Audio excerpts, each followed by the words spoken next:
Alhamdulillahilladzi hadana li hadza wa ma kunna linahtadiya laula an hadanallah.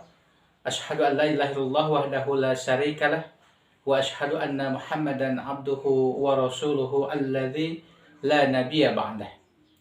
Sahabat muslim yang dimuliakan Allah Subhanahu wa taala. Insyaallah di video kali ini saya akan membahas berkenaan dengan amalan-amalan ahli surga.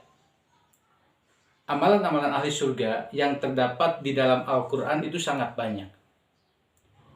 Dan insya Allah pada kesempatan kali ini saya akan membacakan Quran surat ketiga Ali Imran ayat ke-133, 34 dan juga 35. A'udzu billahi minasyaitonir rajim wa syari'u ila magfiratin mir rabbikum wa jannatin arduhas samawati wal ard.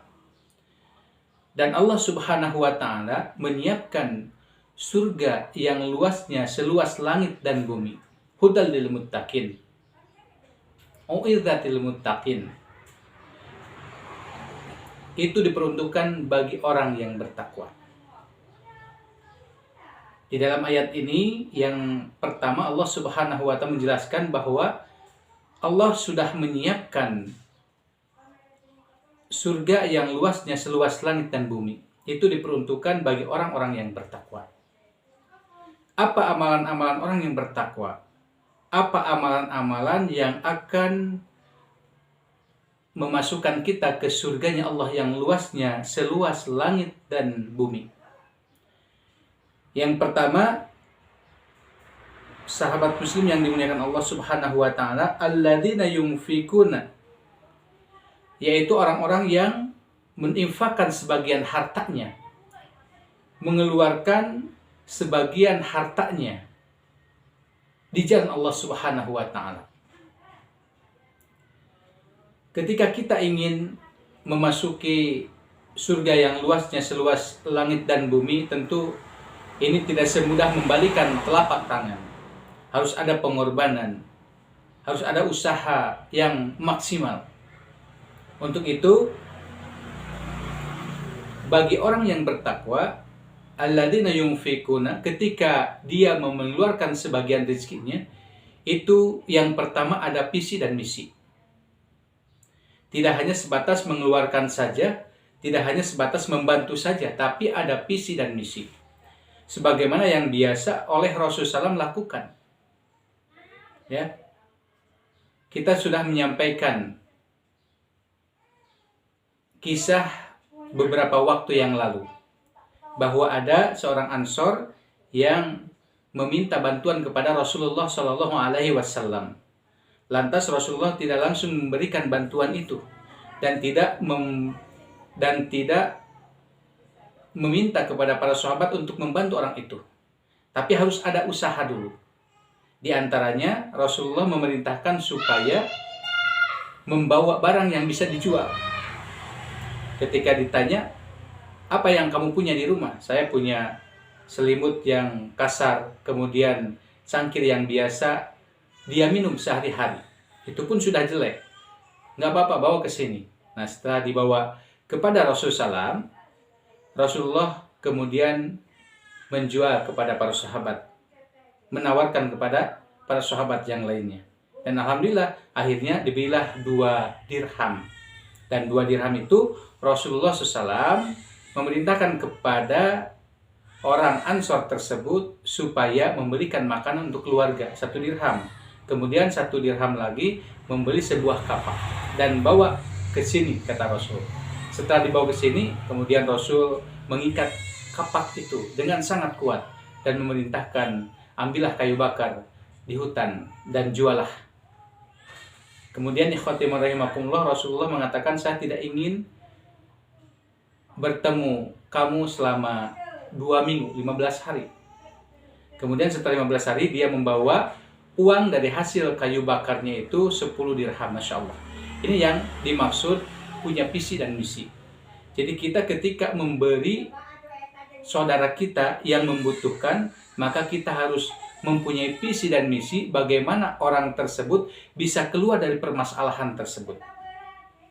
bisa keluar dari kemiskinannya, dan dia bisa berusaha sendiri dan menghidupi diri sendiri juga keluarganya. Harus ada visi dan juga misi. Kemudian yang kedua, ada syarat-syaratnya. Bagi orang yang bertakwa ketika berinfak, ini ada syaratnya. Yang pertama, fisarra wa dharra, yaitu dia mengeluarkan infaknya itu dalam keadaan lapang dan juga sempit. Dalam keadaan kaya dia mengeluarkan hartanya. Dalam keadaan miskin pun dia mengeluarkan hartanya. Masya Allah, ini ciri daripada orang yang bertakwa. Biasanya, umumnya orang ketika mengeluarkan sebagian harta ketika dia kaya, ketika dia mempunyai rezeki yang lebih. Ini tidak. Dia mendawamkan, membiasakan mengeluarkan sebagian hartanya itu yang semampunya dia. Kalau dia punya harta lebih memberikannya, lebih membantu kepada saudaranya. Tapi ketika dia tidak mempunyai harta yang banyak, pas-pasan, tetap dia berusaha untuk mengeluarkan sebagian hartanya. Ini fisarra wa dharra, ciri yang pertama. Ketika orang yang bertakwa berinfak, maka dia mengeluarkannya dalam keadaan lapang dan juga sempit. Kemudian ciri yang kedua, ketika dia berinfak atau mengeluarkan sebagian hartanya itu, fa'afaha, menutupinya. Tidak menggembar-gemborkan kepada orang lain. Kan dia takut ria, takut sombong, takut amalnya itu tidak diterima oleh Allah Subhanahu wa taala. Makanya dia lebih suka menutupi kebaikannya itu. Dari harta yang dikeluarkannya itu tidak ingin diekspos. Ya. Menyembunyikannya. Ketika ditanya, ini siapa? Tulis aja hamba Allah. Sebagaimana Rasulullah SAW bersabda di dalam hadis yang cukup panjang, cuma ada satu kalimat, warajulun tasaddaqa bisodaqatin, seseorang yang bersedekah dengan satu sedekah, fa'afaha, dia menyembunyikannya, hatta la ta'lamu shimaluhu ma tunfiqu yaminuhu, sehingga tangan kiri tidak tahu apa yang dikeluarkan oleh tangan kanannya. Ini bahasa kiasan bahwa orang terdekat tidak tahu, istri tidak tahu, kemudian anak tidak tahu, saudara tidak tahu. Ya, itu maksudnya. Karena bisa jadi dengan tahunya ini bisa bimbang, ataupun mungkin bisa menjadikan kita itu tidak ikhlas ataupun terpaksa misalnya. Ya. Nah, ini yang tidak diharapkan. Jadi, yang kedua, ciri orang yang bertakwa yang akan menjadi ahli surga itu adalah ketika berinfak, dia menyembunyikan infaknya itu. Kemudian, yang ketiga, dia tidak menyebut-nyebut kepada orang lain. Al-Mannan. Sebagaimana Allah Subhanahu wa taala berfirman di dalam Quran surat Al-Baqarah ayat 264. A'udzubillahi minasyaitonir rajim. Ya ayyuhalladzina amanu la tubtilu shadaqatikum bil manni wal adha. Wahai orang-orang yang beriman, janganlah sedekah kalian, infak kalian dibanding dengan mannan, menceritakan kepada orang lain. Ya, ini hati-hati. Jadi ciri yang bertakwa ketika dia mengeluarkan sebagian hartanya itu, dia tidak mengumbar kepada orang lain. Dia tidak menyebut-nyebut. Meskipun itu sudah lama. Terkadang orang kadang-kadang ketika berinfak itu awalnya dia ikhlas, kemudian juga bersabar dengan keikhlasannya itu. Bisa saja ada ujian yang lain. Misalnya sudah lama, udah puluhan tahun lah, bisa dikatakan udah puluhan tahun, sudah lama sekali kita dulu membangun masjid, misalnya membangun masjid, ya, yang sangat indah karena mempunyai harta lebih pada waktu itu. Nah, kemudian Dia menyembunyikan dan tidak memberitahu kepada orang lain, tidak menyebut-nyebutnya.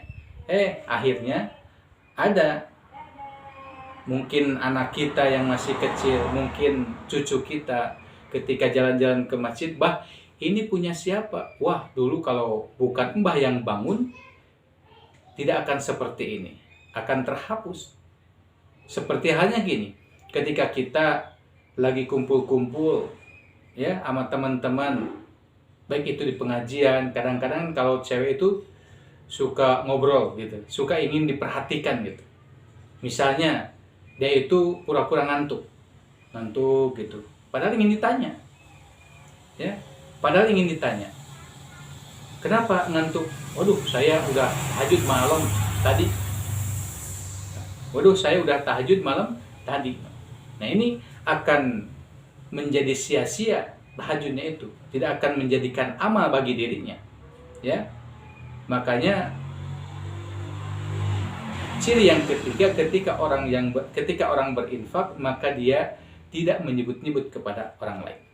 Nah, kemudian yang keempat, sahabat muslim yang dimuliakan Allah Subhanahu wa taala, ciri orang yang berinfak ketika mengeluarkannya itu, dia mengeluarkan sesuatu yang paling baik.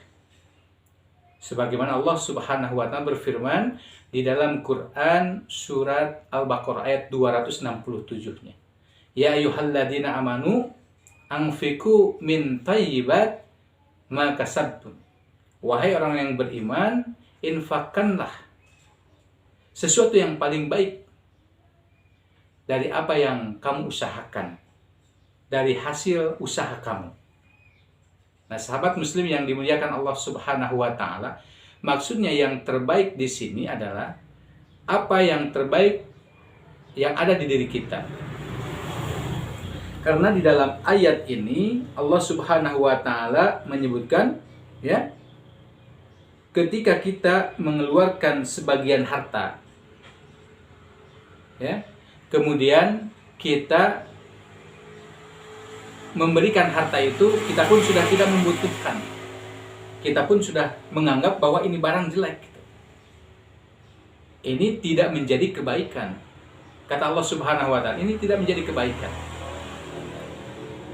Seperti hanya gini gambaran. Kalau kita mempunyai uang 5 ribuan dua, kemudian ketika ada canceling lewat, kita yang dua itu, yang satu masih bagus, yang dua sudah lecet. Nah, kebanyakan orang mengeluarkannya itu yang jelek. Nah, ini tidak menjadi kebaikan. Kalau kita misalnya membuat sayur, kemudian sayur itu sudah diangetin beberapa kali, suami udah tidak mau anak apalagi begitu, baru dikasihkan kepada orang lain, udah agak-agak asam lagi. Nah, ini tidak menjadi kebaikan.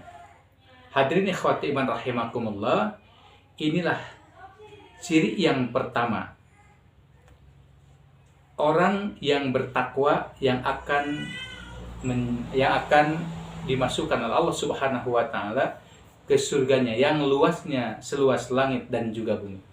Kemudian yang kedua, kata Allah Subhanahu wa taala, ciri orang yang bertakwa yang akan dimasukkan oleh Allah ke dalam surga yang luasnya seluas langit dan bumi adalah al-kadhimin al-ghadab. Orang yang menahan amarahnya ketika dia sedang marah. Masya Allah. Marah ini sesuatu yang baik menurut ilmu kejiwaan. Karena dengan marah itu seseorang bisa rileks, seseorang bisa tenang. Gitu. Istri marah, ya, selesai marah dia akan menjadi tenang. Kita marah kepada seseorang, ketika kita sudah meluapkan kemarahannya itu, maka itu akan menjadi tenang diri kita. Cuman berharga lagi, kata Allah Subhanahu wa taala, orang yang ketika kita marah kemudian tidak jadi marahnya. Masya Allah, tidak jadi marahnya. Ini sesuatu yang berharga. Makanya menjadi orang yang bertakwa itu susah ya di sini. Kita harus menjaga sesuatu yang mungkin menurut orang mustahil, ya.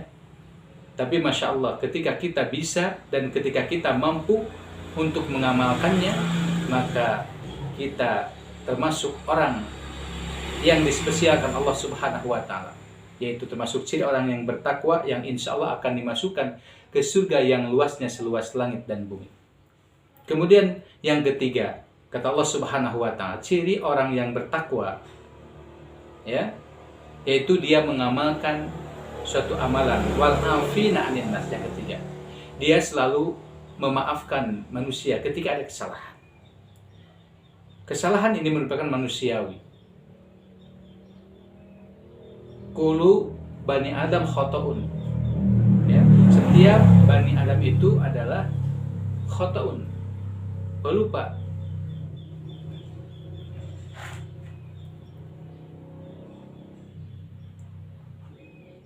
Setiap manusia ini menjadi tabiat khotow wa nisyan, selalu membuat kesalahan dan juga dosa.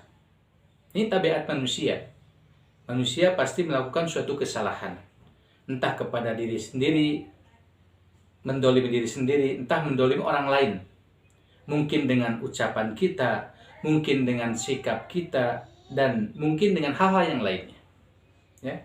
Ketika ada orang mendolimi diri kita, sehingga kita itu merasa sakit dengan dolimannya itu, kemudian dia datang meminta maaf, dan kita memaafkan. Nah, inilah yang dimaksud orang yang bertakwa, ya, termasuk ciri orang yang bertakwa. Memaafkan setiap kesalahan orang lain. Istri kita salah, maafkan. Anak kita salah, maafkan. Saudara kita salah, maafkan. Saudara muslim yang lainnya ketika berbuat salah kepada kita, maka kita maafkan. Masya Allah. Hadirin ikhwati iman yang dimuliakan Allah Subhanahu wa Ta'ala, itulah kiranya 3 amalan yang insya Allah kita akan termasuk orang yang bertakwa, dan insya Allah kita akan dimasukkan ke surga yang penuh kenikmatan, yang luasnya seluas langit dan bumi. Mudah-mudahan kita semua bisa dengan mudah mengamalkan amalan-amalan ini, sehingga kita digolongkan menjadi orang yang bertakwa, dan juga insya Allah Allah memasukkan kita ke surganya Allah Subhanahu wa Ta'ala. Amin ya rabbal alamin. Billahi taufiq wal hidayah wal afu minkum. Wassalamualaikum warahmatullahi wabarakatuh.